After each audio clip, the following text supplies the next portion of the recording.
Раст на платите во образование, здравство, МВР, но и во администрацијата.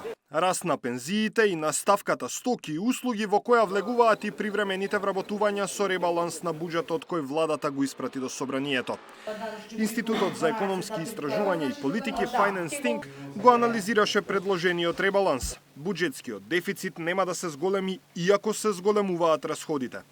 Тоа според институтот се должи на растот на неданочни приходи во државниот буџет, главно поради успешната работа на Народната банка.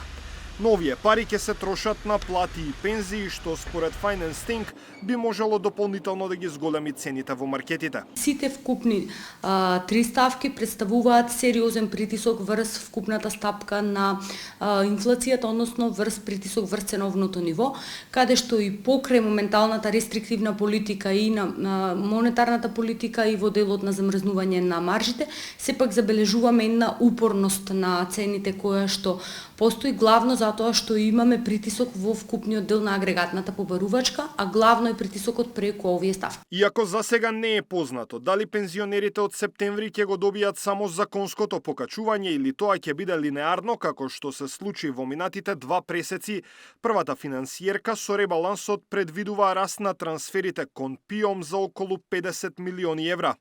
Доколку властите одлучат повторно да ги зголемат пензиите линеарно, како што тоа го сторија минатиот септември и овој март, Finance Think предупредува дека можни се негативни ефекти врз економијата. Сето вкупно такво отстапување има два ризици. Првиот ризик е по вкупната фискална консолидација, односно тоа значи дека буџетскиот дефицит нема да се намалува со темпо со кој што се очекува, нема брзо да стигнеме до оние посакувани 3% од бруто домашен производ, а вториот ризик е ризикот од стабилноста и самоодржливоста на пензискиот систем и дефицитот кој што потенцијално ќе се креира во пензискиот систем, кој што пак се надополнува преку вкупниот буџет. Првичните анализи за проекциите на владата за раст на економијата од 3,7% се добри, но капиталните инвестиции се тие кои треба да бидат моторот на економскиот раст.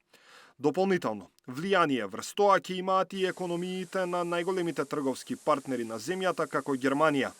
Институтот е малку поскромен од владата и предвидува дека економскиот раст на крајот на годината ќе биде околу 3,5%.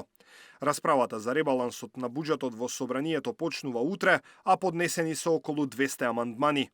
Даниел Василев, Сител телевизија.